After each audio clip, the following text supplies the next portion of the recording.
Sure.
Sure.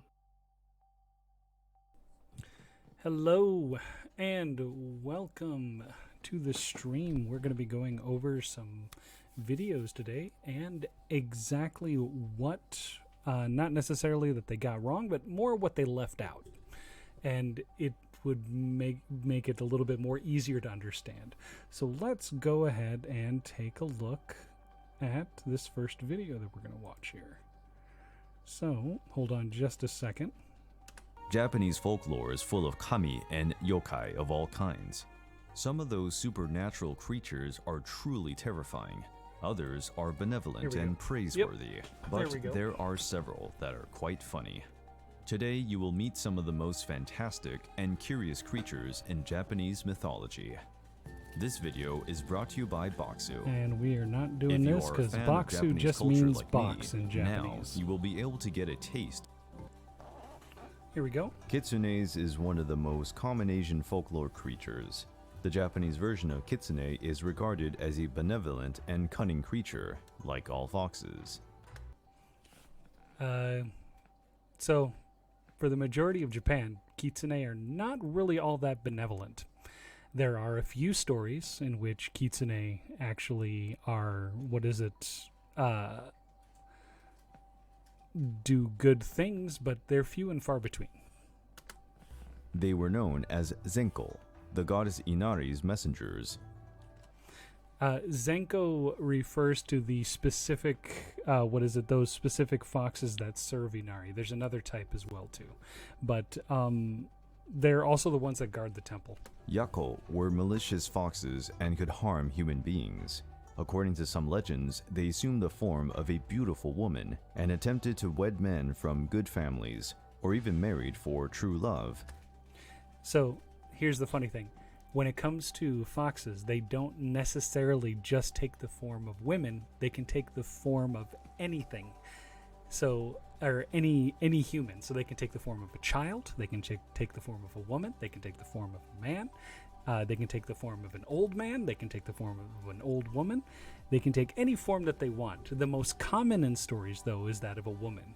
But do not mistake that with certain stories where they actually depict them as, young men as well. Being able to maintain human form for indefinite amounts of time. So this is actually another funny thing. Being able to maintain human form for indefinite amounts of time. So one of the things that they don't tell you about foxes is that with foxes, there are certain subtleties that will cause a fox to lose focus, and they will not be able to maintain their magical aura or their magical presence. So, as an example, if anyone here has ever been or ever watched anime, or they've read manga or whatnot, and when you hear anybody talk on the phone, they'll say moshi moshi. And it's really funny because moshi moshi is a redundancy, and that redundancy in language is confusing to foxes. And so when phones were first invented and they were brought to Japan, it was used as it was thought of it as being like a magical tool. Like so many years ago when it was first introduced. So people thought that foxes could be cheating people through the phone line. So they would use the term moshi moshi when you picked up the phone to talk to somebody, and that would be used to actually take the power away from the fox. And then in this case here, the thought behind it was that you would say moshi moshi, and then the sound would go dead because the fox would have lost its power. So therefore you couldn't get cheated. So that's when they're saying indefinite amounts of time, that's kind of what they're talking about. The second a fox loses focus is the second that they take and lose their magical ability. And they can lose that magical ability in conversation. If one of these foxes reached the age of 100, it grew a second tail, and its magical abilities would reach a new level. Yep. After 1,000 years of life, the fox would become a Kyubi no Kitsune, the famous nine-tailed fox, reaching an almost godlike status. Not an almost godlike status, it's just that the thought processes, and this is actually borrowing from Chinese tradition, is that So when you're looking at things like Taoism and whatnot, like Taoists search for the elixir of life, and then with Taoists they gain power over a period of time. And so the longer somebody lives, the more power they have. So therefore, the longer a fox lives, the more magical power they have. So it's not necessarily just that the 9 tails represents like more magic or more. The 9 tails doesn't necessarily reference the more power. It's literally the time period more than anything.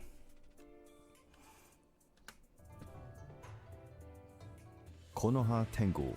Oh, I should also note that 9 is like a reoccurring theme inside a lot of East Asian traditions. So you'll see 9 of this, 9 of that, 9 of that, 9 of that as well. So it's a reoccurring number.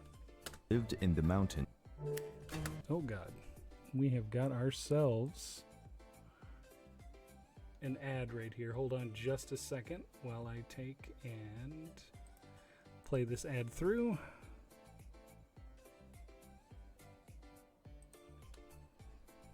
Okay, and we'll bring it right back. Oh, that was my video capture button. There we go. Oh, should probably turn the sound back on. Here we go. Let's bring her back a little bit. Konoha Tengu lived in the mountains near Shinto temples and usually Just so you know, that's not Tengo, it's Tengu. played tricks on unsuspecting monks, or would chastise the misbehavior of anyone who had committed bad acts. So this is actually a really funny thing. Usually Tengu never really messed with monks. The whole thing is that Tengu were protectors of the forest, and those that mistreated the land around them were basically caught the ire of Tengu. Tengu kind of hated humans. Tengu like really hated humans. So the thing is like, according to like traditional stories, you didn't necessarily go up and just meet a Tengu just randomly because they just don't like being around humans. But the thing is that usually they're more, I don't want to say respectful, but they left monks alone because monks usually, first of all, were holy men, and were also people that prayed to the gods on a regular basis and took care of people. But if, let's just say, a holy man became very like powerful and was using that power, like in a corrupt way, then a Tengu would step in and possibly do something. But the majority of times when Tengu actually like attacked people, they wasn't necessarily monks. The Tengus were martial arts masters, particularly in the use of swords, and could defeat the most skilled samurais themselves without using any of their powers. The ability to fly, to blow strong gusts of wind with their wings. So yes, Tengu can blow strong gusts of winds with their wings, but most of them actually carried a fan, and that fan is actually where they carried most of their magical power.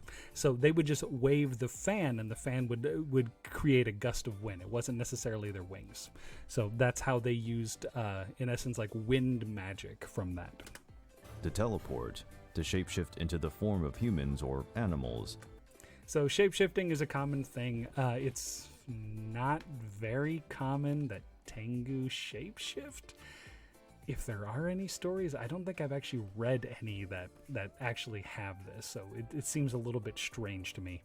But the whole thing with teleporting is that Tengu were extremely fast. So you think of like birds of prey and whatnot, and how fast they can fly, or like peregrine falcons and how fast they can fly. The whole thing is that Tengu can fly faster than the eye can track. Is how it's thought to be, not necessarily teleportation. And even to enter the dreams of mortals to conjure up nightmares, or...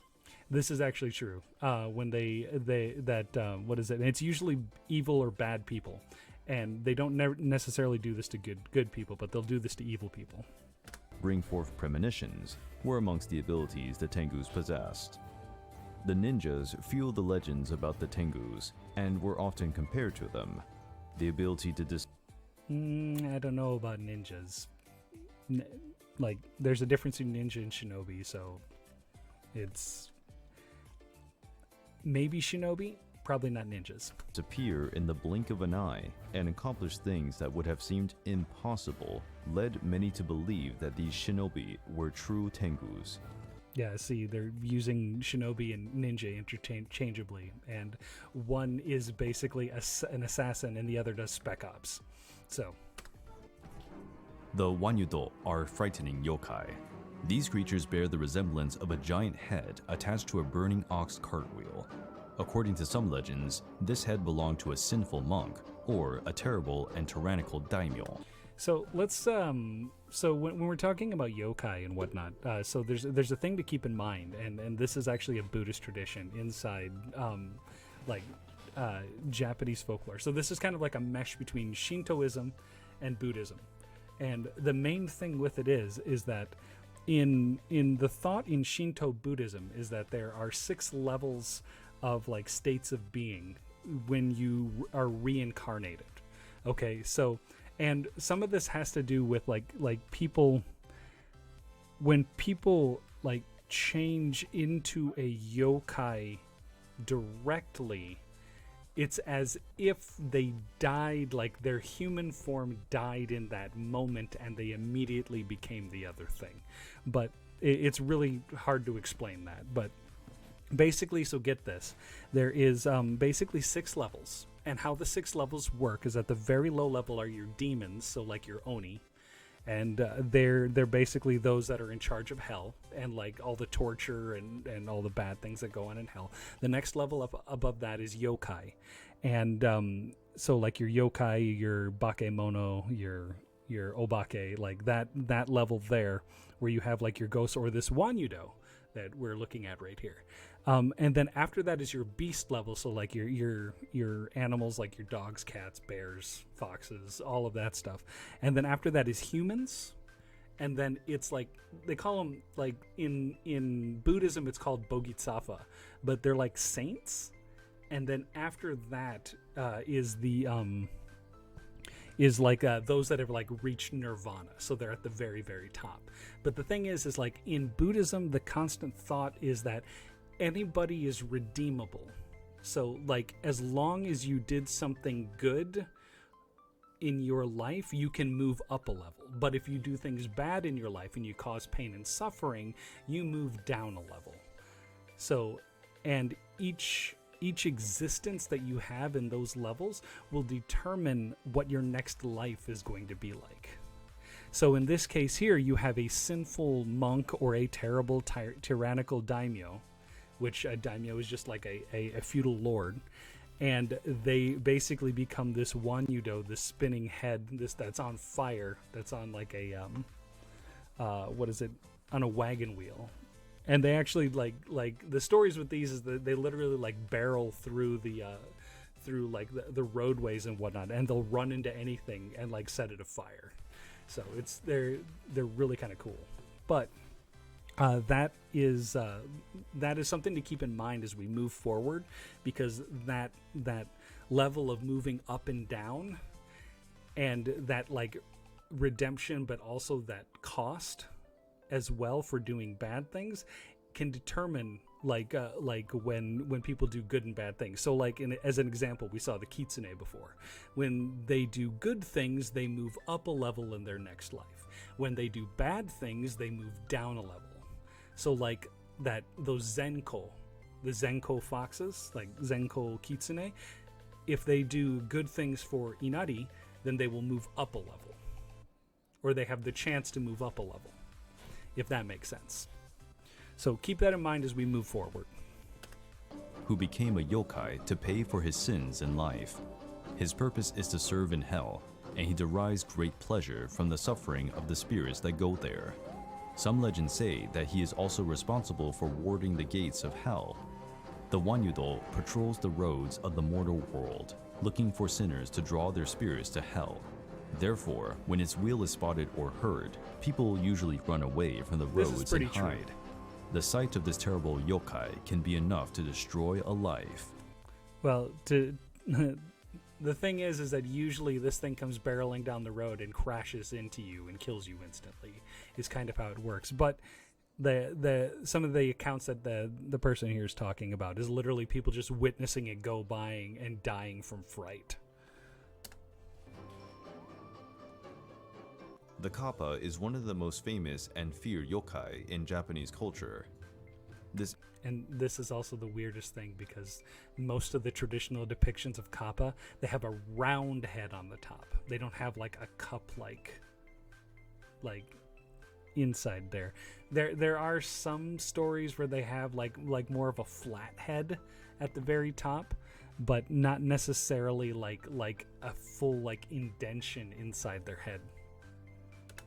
Amphibious humanoid creature with a turtle shell, scaly skin, and a hole in its head filled with water is part of many tales, and they also have a beak, so they're usually depicted with a beak. Some of them, like, I'm not gonna lie that they're like different depictions of kappa depending on where you're like located. So like the kappa that are like depicted in Kyoto are not going to be like the kappa that are depicted in Tono. So there's some differences there as well too. And legends. It lived in lakes, streams, and swamps, attacking anyone who came near its territory, mainly children, women, and fishermen. These beings were strong, but lost that power if they ran out of water in the hole over their heads. So this hole over their heads, or like the dome shape on their heads, is what they're talking about here. But the thing is that it isn't necessarily, well, they lose their power, but what basically happens is that when that dish that sits on top of their head starts to dry, that is when they start to lose their power. And if it gets completely dry, that is when they die. So the thing is that if you want to keep a kappa alive, you have to pour water on their head in order to keep them alive. And could die if they ran out of water for too long. These beings were often considered evil, but in some tales they are just mischievous and tricky. Like I had said before, this is where that Shinto Buddhism redemption comes into play here. So the thing is that like some of them are evil, and some of them are maybe mischievous and tricky, and some of them may actually do good deeds at time. It all depends on where they fall on that scale, and whether they're trying to move up, move down, or stay where they're at. Cucumber is said to be one of their favorite meals. Therefore, festivals were organized with offerings of cucumbers to the kappas to soothe the spirit of these yokais. So here's the funny thing. There is actually a village in Japan, and it's in an area called Tono. And that village in Tono has a festival. Festivals are called Matsuri. And in that festival, you throw cucumber into the river. But the thing is that you write the name of your child on the cucumber, and then you throw it into the river as an offering to the kappa, so the kappa doesn't drag your child into the water.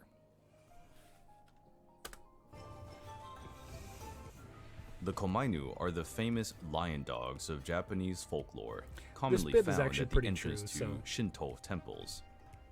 The komainu are fierce and noble beasts. They act as guard dogs and it's komainu is the pronunciation. Prevent evil spirits from entering temples or houses. They are depicted as stone or wooden statues. They always form a pair, a male and a female. The male always has his mouth open, showing his sharp teeth. His function is to protect the outside of the building. The female, on the other hand, always has her mouth closed, protecting the inside. Legends. Yeah, so, I mean, you could say male and female. I mean, if anybody here has ever seen the show Yokai Watch, you have Koma-san and Komajiro, and they're basically the Komai Inu. And both of them are depicted as male, so I mean, I think it really depends. It says that if the komainu detects the presence of a spirit or of an evil yokai, it frees itself from its statue form and fiercely defends its territory. Basically a gargoyle. And just so you know, there are 3 different types, and I should probably hold on just a second here, and I will get through this this bit here, and then I'll explain another bit real quick. So there's komainu, which defend like temples and whatnot, but there's also what for inari specifically, and you can probably guess, but with the inari temple, those are all guarded by foxes. And then there is another type of it looks like komainu, but it's more dragon based, and that's for shrines in Okinawa, and those are called shisha.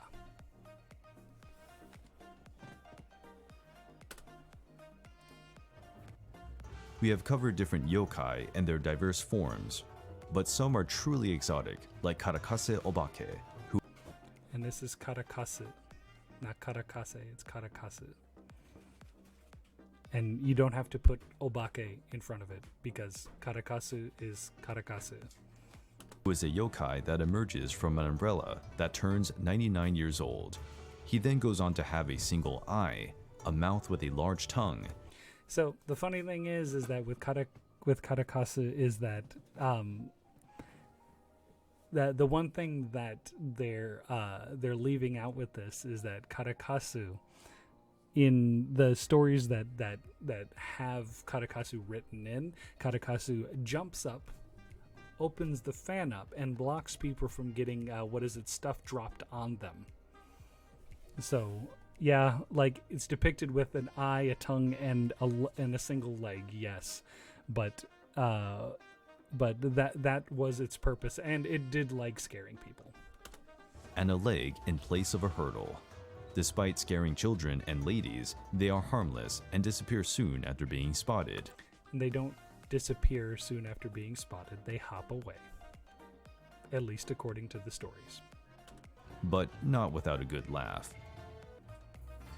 The bakezori is a ghost sandal, according to Japanese. So this is more of a joke than a real yokai. It's kind of like, you know how, like, with your family, how you say, like, a sock got up and walked away?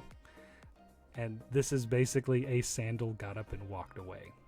It's literally all it is. But there is something else interesting about this that's coming up, and I'll explain that later. Folklore, these utensil-shaped yokai can dash around the house, and the sound of their footsteps frightens the residents.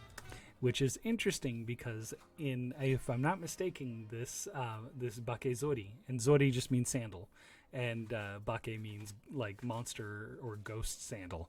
This bakezori, is from the south, and there's what they call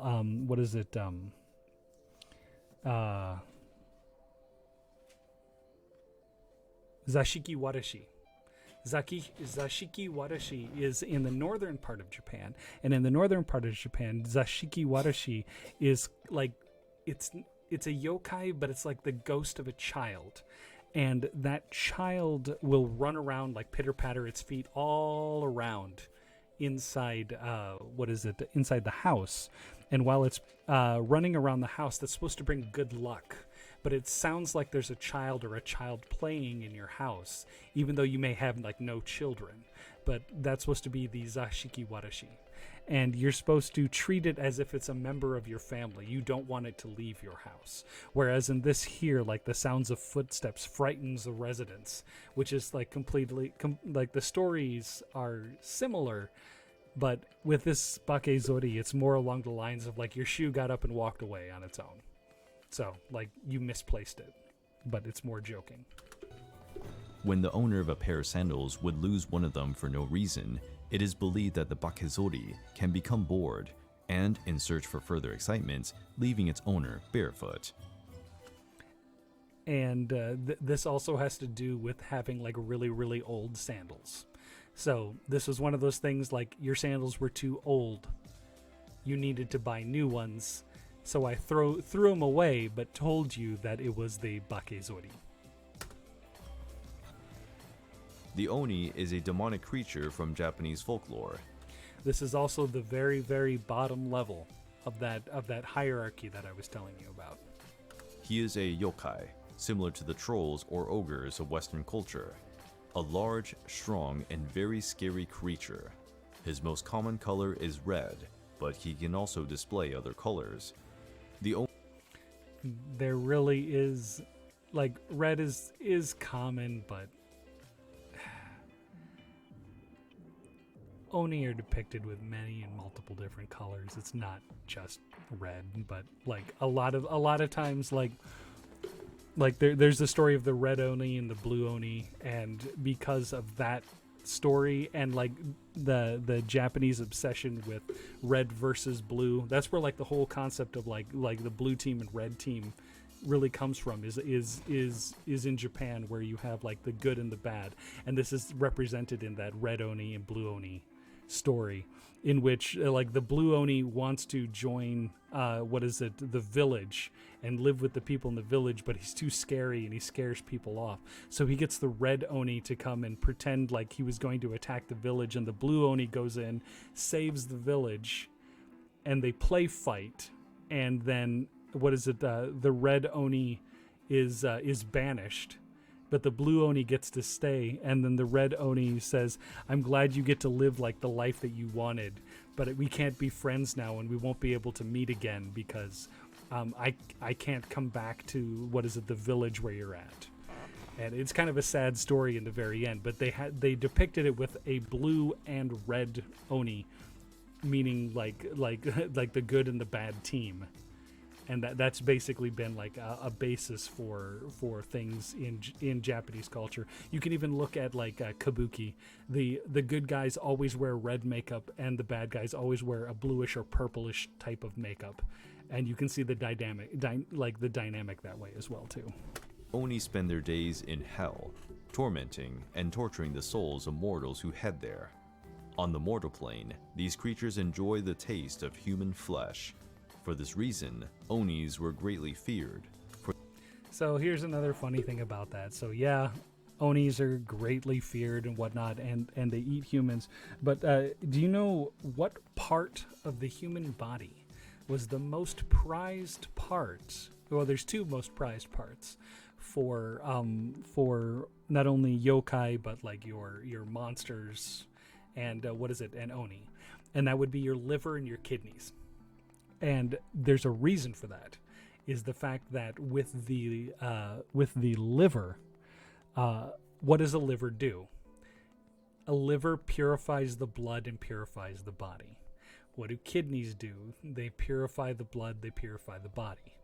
The funny thing is that in traditional Japanese and culture that was brought over from China with Chinese medicine, there's a whole culture around eating things, and the things that you eat give you specific power.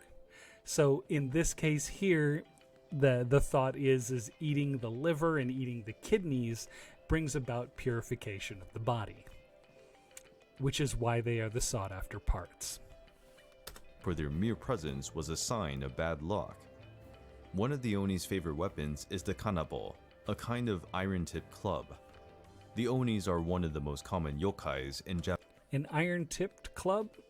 Well, you could say tip, but it's more like rivets. It's like a wooden bat that has like metal rivets put into it. So, and like the club itself, like you have rivets that are like this big around, and they're flat. Like they're not spiked, they're flat. They're rounded around, and then you have a whole bunch of those on that. And that's the type of like bat that a kanabo is. Like the depiction of it like being spikes and whatnot, it's not spikes. Japanese culture. They are in literature, theater, and of course, anime and manga. In ancient Japan, when a man disappeared in the snow, it was customary to blame Yuki Onna. So, funny question for anybody that possibly knows. Do you know when the story of Yuki Onna was written? It was written in like the mid 1800s, and it was not even written by a man of Japanese descent. It was written by a man named Lafcadio Hearn, who was born in Greek, where his mother was Greek, or born in Greece, where his mother was Greek. His father was from the UK. And he moved to both the UK and to the United States to become a writer. And only after that did he move to Japan to, to live and stay in Japan, and then finally naturalize in Japan and take on the Japanese name Koizumi Yakumo, I think is the pronunciation for that. And then he wrote these stories here. So the Yuki-onna was written by him about Japanese folklore. Now this is accepted in Japan as Japanese folklore. It is. But I'm trying to point out that the person that wrote it in the mid 1800s. And that person wasn't of Japanese descent. And this isn't something that is born out of Japanese tradition. She is a yokai in the form of a very seductive young woman. When a man walks in the snow at night, he may encounter Yuki-onna, and if he is attracted by her singing or calling, his fate is sealed. Not true. The entire story of Yuki-onna is where you have the story is two men, and this is the actual legitimate story. Two men that are woodcutters are out in the woods cutting wood. A snowstorm comes and they go and they stay in a hut, and it starts to get really, really, really cold out. And then Yuki-onna blows down the door and freezes one of the men. She keeps the other man alive, and she tells him to tell nobody about what has happened here. Like he's forbidden from telling anyone about what has happened here, or she will come back and kill him, is what she says. So the guy goes about his life afterwards, leaves the hut after the storm surpasses, goes back to the village, and he meets a beautiful woman in the village. He ends up marrying her, having 2 children with her, and one day, during conversation, he mentions what had happened to him. This is like 20 years later, about what happened to him out in the hut. And the woman stands up, stares him into the eye, and says, "You were not supposed to say that to anyone." And that's the woman he was married to. And she's like, "I won't kill you, but you will never see me again." And then she leaves and she's never seen again. And then the man is left alone with his children. That is the entire story. That is exactly what happens in the story. There is no deviation from that storyline right there. So this whole thing about being attracted to her singing or her calling or that she drinks blood is entirely fabricated. In some versions, they were vampire-like creatures, able to suck the life energy from their victims. Like I said, she would blow a breath of snow and ice, and she could freeze somebody solid, but she didn't drink blood. In others, they draw the person away from their destiny, causing them to get lost in the snow or distract them until they freeze. He's trying to make him out to be a siren, and it's not. Quite literally in the story, she breaks down the door, freezes one of the guys, and tells the other guy not to say anything to anybody about what has happened, or she'll come back and kill him. In the coldest winters, the terrible yokai would invade the homes of humble people and freeze all the residents. So here's the thing. Now, after that story, when somebody let's just say something happens where you come to someone's house and the residents are frozen because rigor mortis is set in and it's gotten really cold and whatnot, they would say that a Yuki-onna had made it there, but it was all because of the story of that person from the 1850s. Yuki-onna symbolizes the dangers of winter, warning the people to always be vigilant against the risks of the harsh winters. So if anyone has any Kirin questions, is a please sacred ask. yokai from Japanese folklore. It has a horse-like body, but covered with scales like a dragon, with a pair of deer-like horns. His mane, horsehair, and tail are all aflame. Also, the Kirin also has a lion-like head, the depiction of a Japanese lion-like head. but in spite of its impressive appearance, it is a benevolent and quiet being. This creature's apparitions are extremely rare and usually precede the coming of an enlightened ruler. For this reason, they are a harbinger of good things to come. The Kyrian is not capable of harming any creature. Hence, some legends tell that the creature glides over the grass so as not to harm the plants. The Kyrian can sometimes appear to have a single horn, which is why it is also called the Asian unicorn. So the thing is, when it's like gliding over the grass and whatnot, like the whole thing with it gliding over the grass, the way it is, like this is an aspect of Buddhism in which inside Buddhism you try to minimize the amount of harm that you place upon the world. So this is an embodiment of that reduction of harm with its like majestic, almost godlike being. These animals are portrayed on statues in front of temples as symbols of protection and good luck. So yeah, like there's a lot of stuff that these videos get right and whatnot, but there's definitely bits in here where people get things wrong, and I want to make sure that I point out that. Like the whole Yuki-onna thing, yeah, like the majority of that was entirely fabricated from what the actual story is. And if somebody would want at some point, I could probably read that story, and I could read it verbatim so that you can see that there's no blood sucking, there's none of that going on at all. So hold on just a second here while I get the next one prepped.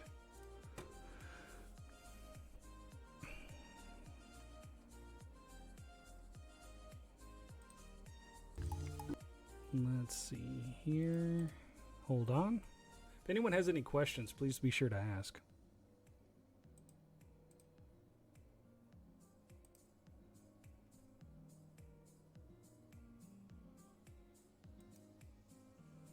Okay, hold on here. Let's make sure we got this. Oh, we should probably turn the sound. Man is a country full of serene natural landscapes, rich history, and unique culture, all of which echo within the legends of the creatures and monsters that inhabit their folklore and mythology. This program will discuss some of the most famous and infamous monsters. We'll skip over some of the ones that we looked at already. So if it is important to note that many creatures of Japanese lore fall under the category of the Yokai, a class of supernatural spirits ranging from the kind and benevolent to malevolent and dangerous to the cunning tricksters. Some may appear. So remember what I had said about before about the different levels of what is it, Shinto Buddhism, and going from demon all the way up to the enlightened and whatnot, and how people make choices on in their life, no matter what their status is, to try and move up and down that ladder. As human-like, such as Yuki-onna, a spirit of a beautiful woman. We just did this one here, so. Frozen to death. She was not frozen to death. She appeared on the mountain. She was not anything that she existed before somebody died. Or the Rokurokubi, a woman who can stretch her. And this is also a revenge spirit. So this is a revenge yokai, where an angry husband pushed his wife off a ledge, and then what was it? The husband meets another woman, not the husband meets. Well, the husband meets like this other woman, and it ends up being the ghost of the person that was pushed off the edge. And they literally wrap their neck around the person's body and strangle them, and they will pull them to a cliff to drop them as well too. Very neck, and even detach her head from her body. Never heard stories of her detaching her head. That's new to me. Others dwell in nature, such as the giant Darabachi, whose sleeping form creates mountains, or the Ayaka. Yeah, the Darabachi is like the shadow of the mountain. It doesn't mean shadow of the mountain, but that's kind of like the derivative of it. Who inhabit the seas and inland waters of the Japanese islands. and others manage to bridge the gap between the world of humankind and the animal kingdom. One such creature is the kitsune. This guy's pronunciation is horrible. He says, it was kitsune, like that, and it's kitsune, is how it's supposed to be pronounced. A yokai that inhabits the body of a fox. So, Like many cultures, a yokai? No. This is what the general belief is, that all foxes have this kind of ability. Not just like specific foxes. The whole thought is that like foxes maintain these kind of like traits and whatnot, and then some of them have magical abilities, but all foxes have the ability to gain that magical ability. So we'll move on from this because we already did this one here. magical powers, culminating in flashes of fire. Now they're talking about Foxfire here, and like if you've seen Foxfire before, Foxfire, all it is basically it makes it look as if somebody is on fire, like will-o-wisps is another another aspect of that. So I'm gonna try and move on from this here. Monsters. They often take the form of people, There. namely beautiful women or elderly men. Yep. As a matter of fact, Inari himself is a god, but he can be depicted as male in some areas, that like an old man with a beard that rides a white fox, or can also be depicted as a woman carrying rice. So, I mean, Some are it even really said depends. to possess people, creating what is called a kitsune suki. Like, yeah, I guess, but it's more, it's not possession in the sense that like the fox like entity jumps into the body. It's more along the lines of like the fox like tricks you, like does mind control for you to do stuff for it, but it doesn't necessarily like jump into your body and control it that way. Almost like hypnotism, right? Yeah, perfect. Yeah, like it's literally like they charm you into doing things for them. To discern a kitsune in human form, one must look for the presence of its tail, or tails, a trait they find hard to disguise. The thing is that when they're talking about disguising a tail here, they're literally talking about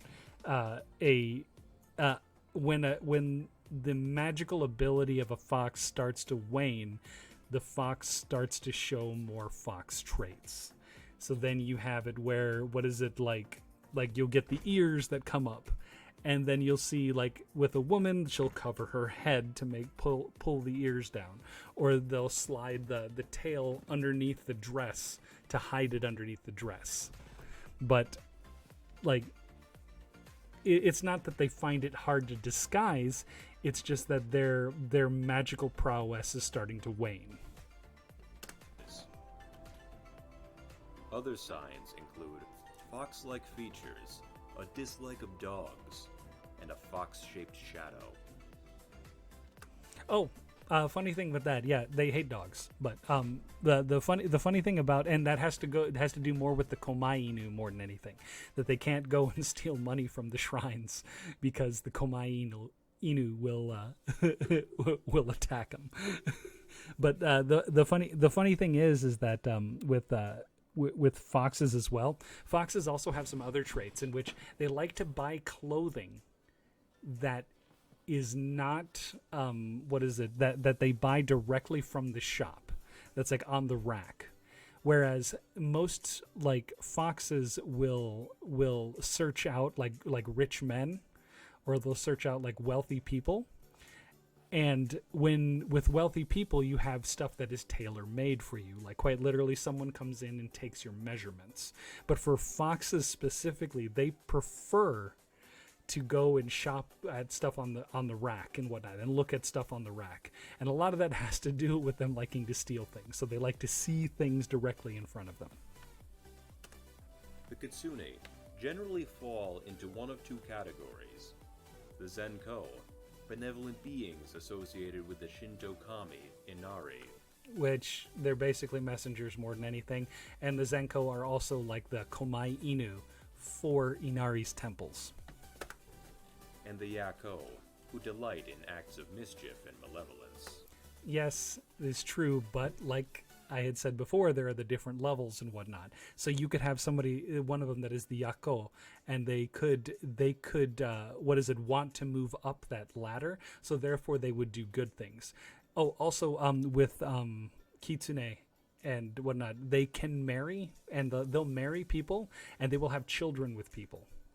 So you'll have somebody that could be half fox in Japanese traditional culture, as well as ghost. Ghosts actually take a corporeal form in like Japanese culture as well. So like you could actually like reach out and touch them, and they're like a physical being and whatnot. And in certain ghost stories, ghosts can also have children too. And what is it, like the act of like touching a ghost or lovemaking with a ghost actually drains your life force. So, but you can have a child that is half ghost as well too, which is really interesting. Like in the dynamics compared to like Western like supernatural compared to like the supernatural in like China and Japan. Oh, and there's a lot of alignment. There's also a lot of overlap between China and Japan when it comes to like fox stories. Like a lot of overlap. The kitsune maintain a popularity with both ancient and modern Japanese culture. Lurking in inland waters is the...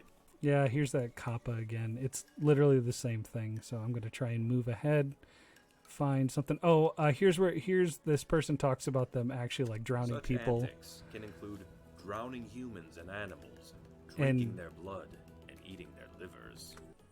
Here's the eating the liver part. So that was the thing that I said before. The liver is important because the liver purifies the body. And therefore, they're trying to eat the part of the body that does purification. So livers and kidneys are sought after.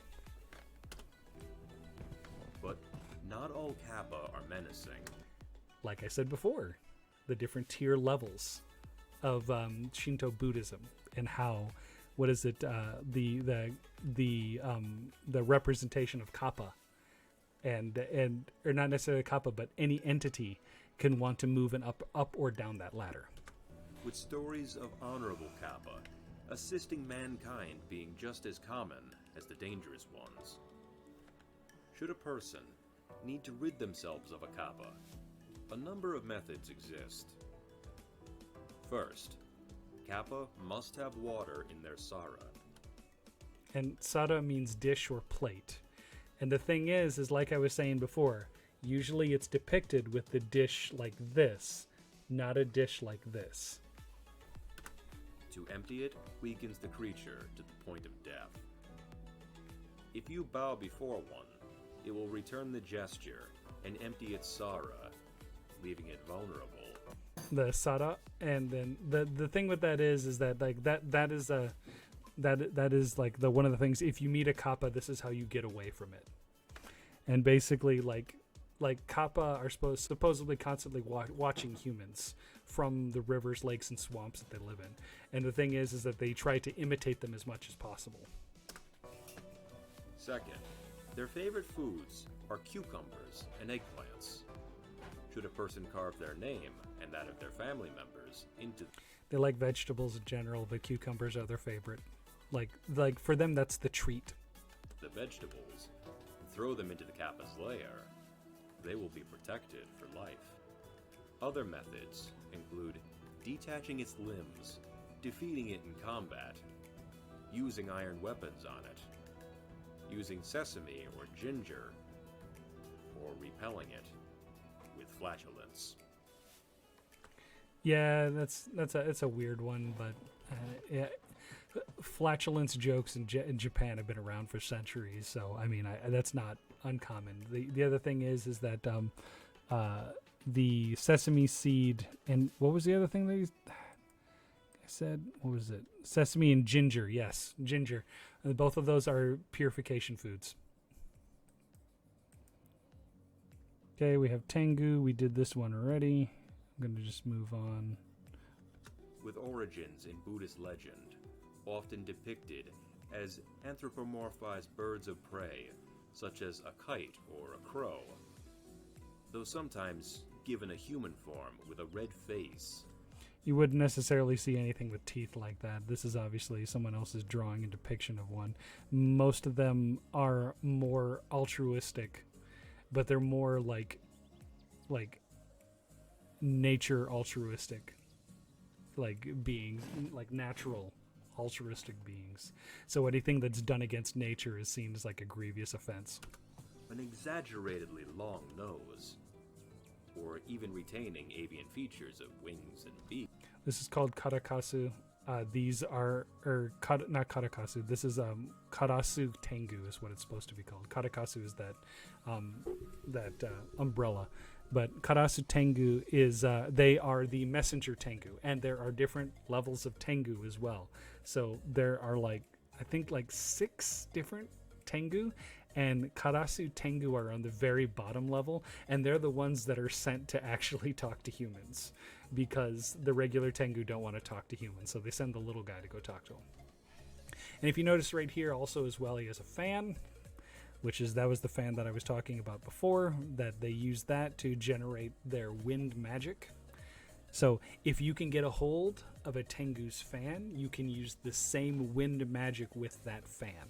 So it's not necessarily something that the Tengu themselves necessarily generate. You can generate it yourself if you get a Tengu fan. Originally seen as the harbingers of war, depictions of Tengu would soften. Harbingers of war? No, they were just viewed as extremely deadly and things that you didn't want to fight. But they were basically like the knights of the gods that were like naturalists in the forest. Seeing them become protective spirits of forests and mountains. Whatever their depiction, their reputations as trickster spirits remain prominent, tormenting all who would dishonor the Dharma or the code of Bushido.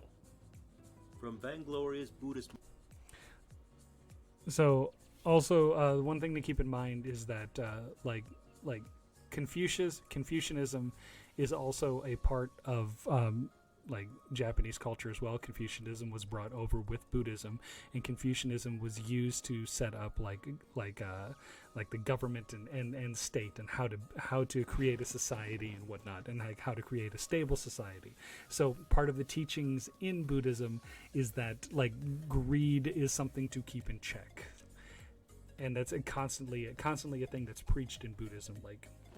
There's nothing wrong with having wealth, but greed is a problem and whatnot. And it seems as if those that are either arrogant or greedy ended up being the targets of the Tengu.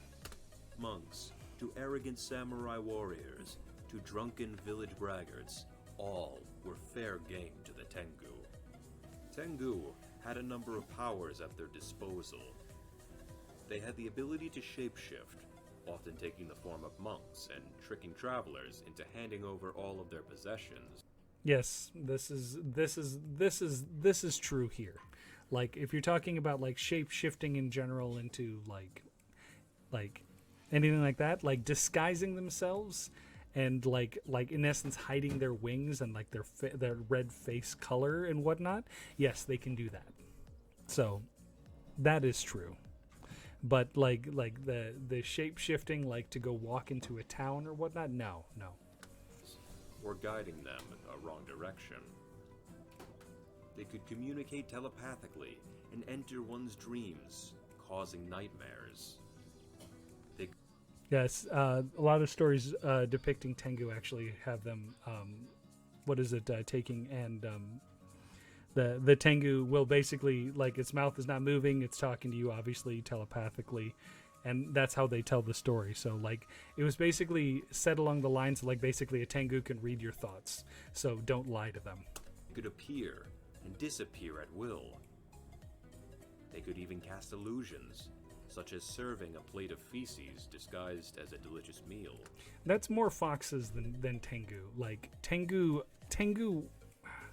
Tengu weren't necessarily Maybe Karasu Tengu, like the raven, or like the crow Tengu. Maybe them, but not your regular Tengu. Most of them just don't want to deal with humans at all whatsoever. But a fox, yes, a fox would do that. Definitely, a fox would do that. Person. Tanuki would also do that. In the mountains dwell the Satori, large monkeys with incredible intelligence. So Satori were like, I'm like sages. They're like monkey sages almost that lived in the mountains. Is kind of like how they were depicted. So.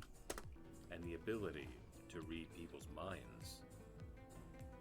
These creatures are believed to be the child incarnations of the Yama no Kami, mountain gods of Shinto religion, having come to ruin and transformed into yokai form. So here's another thing where I had said before, like somebody was at that like enlightened god tier, and now they've been degraded down to yokai, meaning they've either done something bad or they didn't do enough good in their life. So that would create the Satori in this storyline. Their telepathic abilities are so sharp that they are said to know what a person is going to do or say long before the person performs the action. So yeah, like in essence you could say that they're like Sasquatch, but they can actually like talk and speak and actually communicate on a regular level. So that's something also to keep in mind with this. The Satori wander the mountains, confronting both inhabitants and wayward travelers, and taunting them with their mind games. True. Very Some true. myths even go as far as to say the Satori drive people mad before killing them and eating their flesh. So this was another thing, like, someone goes and disappears into the mountains. How did they die? Oh, they must have been, harassed and eaten by a Satori. Which is probably not what happened, but they probably, they died on the mountain. As one might imagine, the creature's telepathy and ape-like athleticism make it very difficult to run from or combat a Satori. Yep. One's best defense is to completely empty one's See where mind we're at here? so as to assuage the Satori's interest. And should the Satori be unexpectedly struck or caught off guard, it will run away terrified. Yep. If you scare one, if you're able to scare it, it won't come back. So that's the main thing. But the thing is like trying to scare it and trying to startle it is next to impossible because it has telepathic abilities. The Kojiki describes a foreboding creature called the Nu. The Kojiki is the Originally one of the described as a religious large text of like the pheasant-like origins bird of that Japan. cries out in the night. Later legends depict it as a strange chimera, said to possess the head of a monkey, tiger-like legs, a raccoon dog-like body, and a living snake for a tail.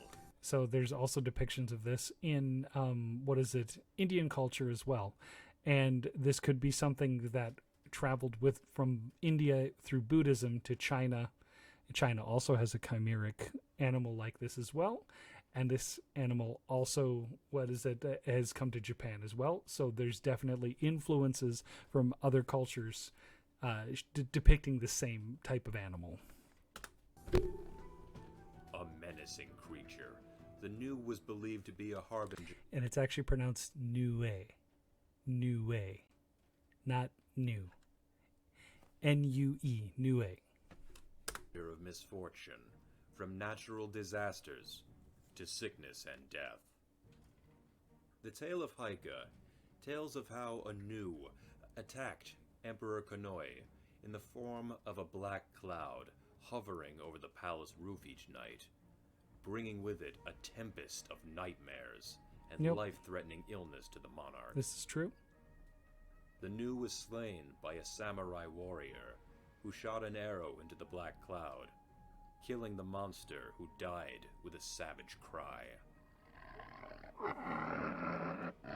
I don't think that growl was necessary. Every culture across the Also, it was the head of a monkey, not a tiger. globe has their own legend of savage giants.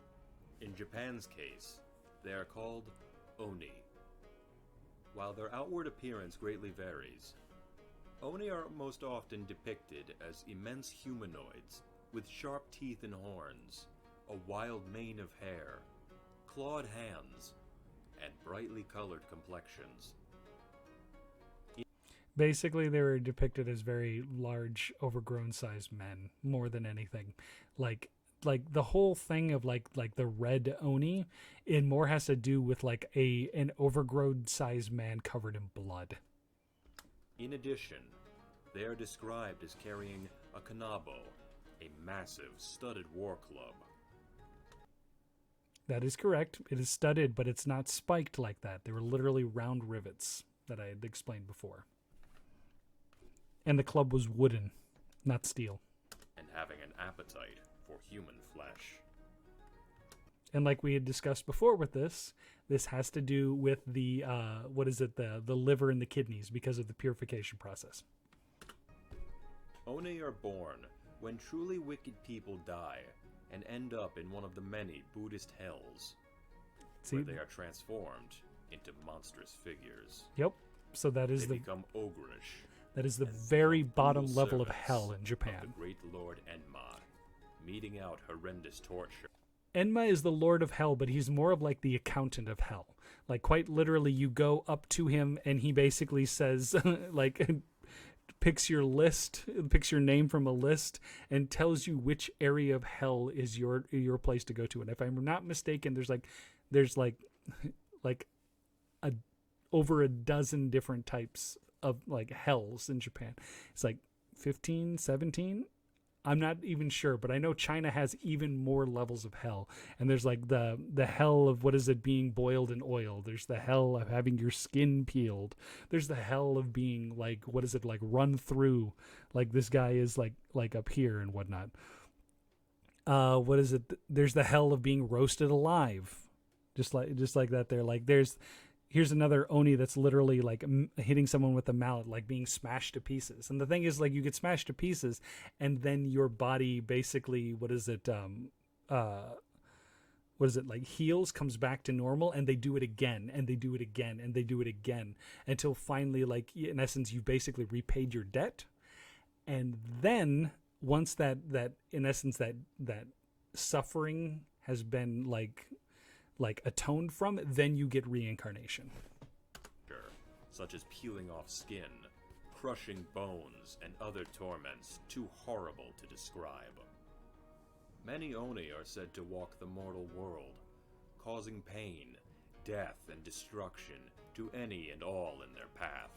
So if you, in stories in which you see like an entire town was like slaughtered like brutally and whatnot, even if it was done by humans, people would normally say that an Oni came in there and done that.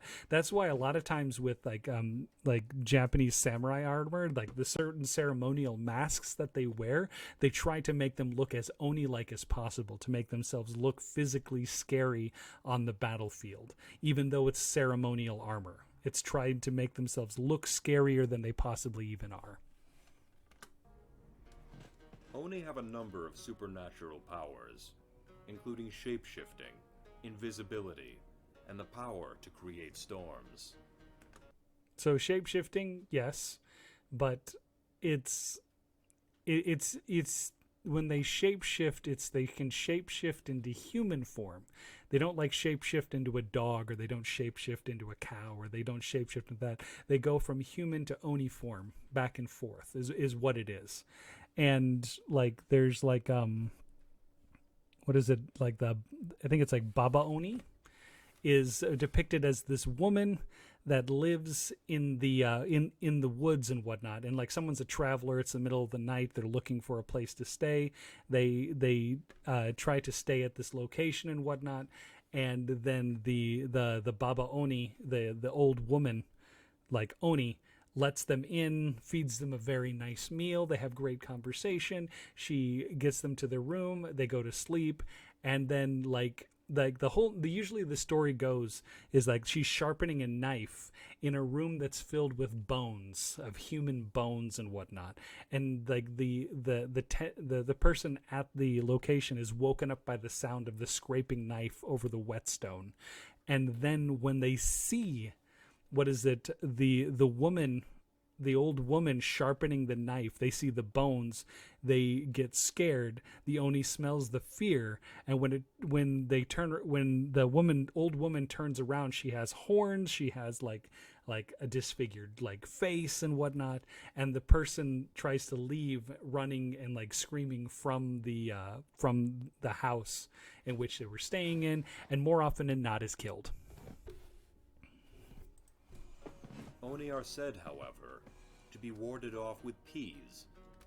Not peas, beans.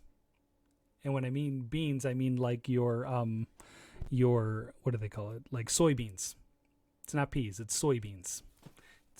It's daizu, like the Japanese large soybeans. Not edamame, but like literal soybeans.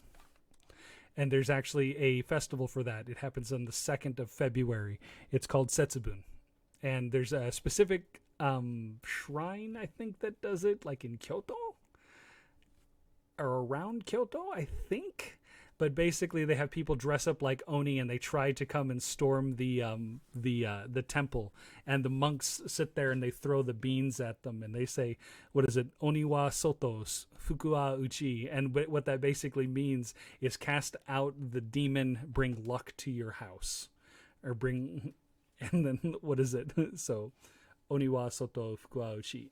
And that basically when they get hit with these type of beans, they basically lose like all their strength, and they have to get back up again. And if they're hit with them again, they lose their strength again. So it's actually really interesting. I recommend taking a look at like a video about that. It's called Setsubun. As peas cause them to go blind. It doesn't cause them to go blind. Last, It causes and them to lose certainly not power. least for this program, is the Ryu, or Tetsu. It's a ryu, not ryu, ryu, and it's a tatsu. Tatsu, tatsu. Tetsu means metal. The Japanese dragon. Similar in appearance to the dragons of Chinese mythology, the Ryu is depicted with a long serpentine body, antler-like horns, scales akin to a koi fish, clawed hands and feet. Do you know... Oh, what was this? I see where Bleach gets a lot of their material. Yeah. So here's the thing. Here's a funny thing. So, okay, we know about Pokemon, right? Okay, so in Pokemon, you have Magikarp and you have Gyarados. And there is a Japanese legend of the story of the koi fish. The koi fish that has the ability to swim up the waterfall, and if it makes it to the top, it can become a dragon. So, and koi fish are basically carp. So that's the reason why like a lot of East Asian dragons are depicted with those kind of scales, similar to the scales of that of a carp. With 3 toes and long tendrils that resemble facial hair. As in other cultures from around the world, dragons of Japanese mythology are extremely powerful, in this case revered as deities distinctively associated with water, be it rain, rivers, or the sea. They are said to live in undersea grottos or other secluded areas. But this is also in Chinese tradition as well. Most dragons lived in the sea, so like the elemental dragons and whatnot are not necessarily from East Asia.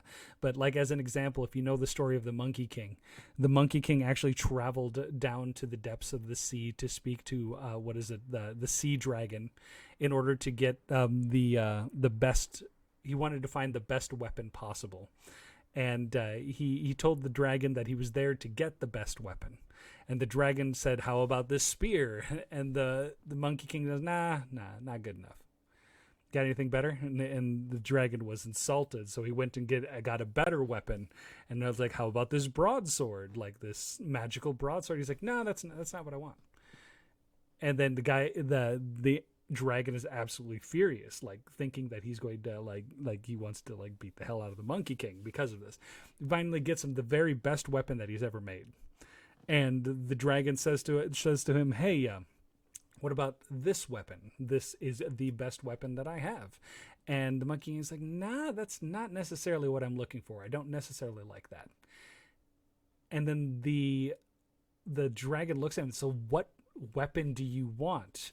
And the Monkey King walks over to the entrance of the sea dragon's temple.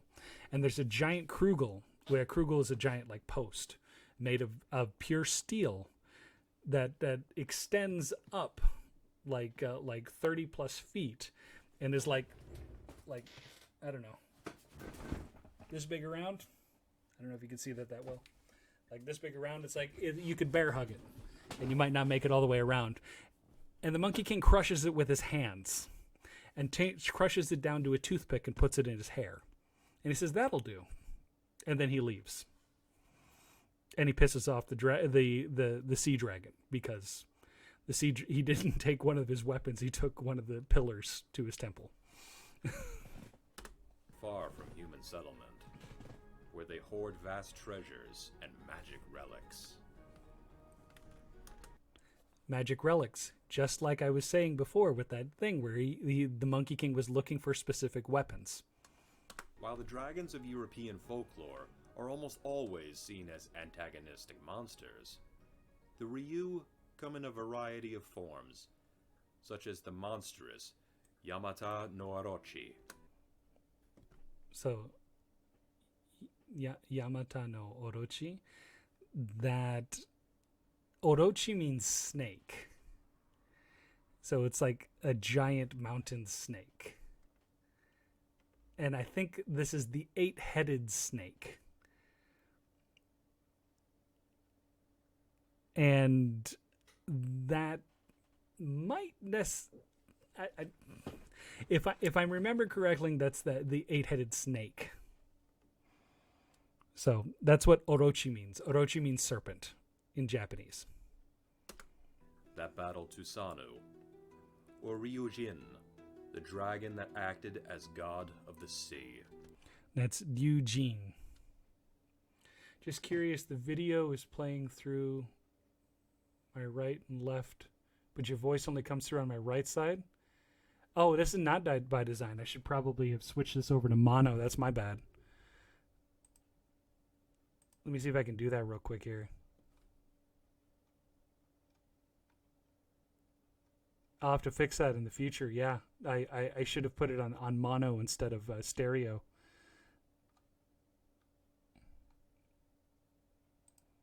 Let's see. Is that much better? Hopefully that's better.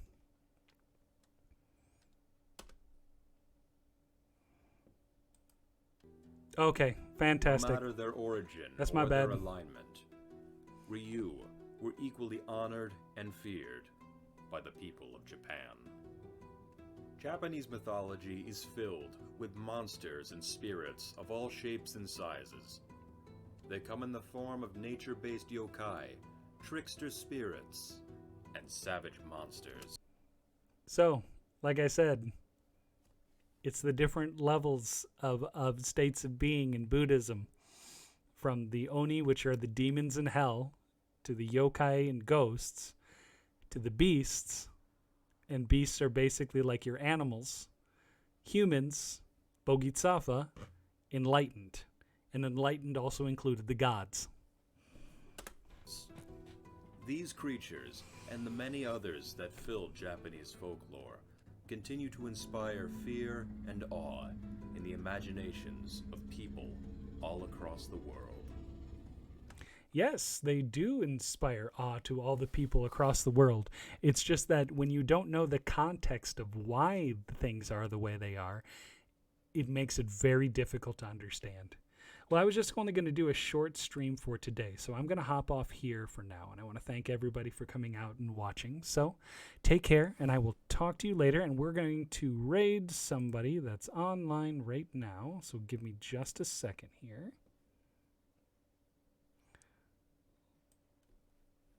Hold on.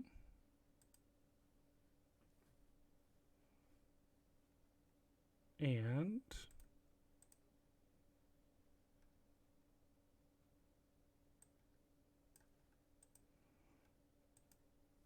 so let's, why is this not working?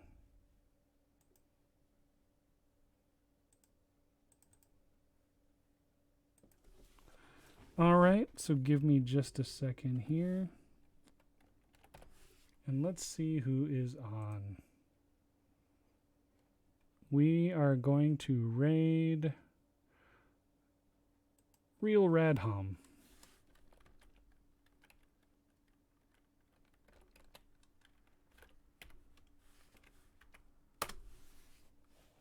All right, and I want to thank you all for coming out, and we will see you next time. Take care, and bye-bye.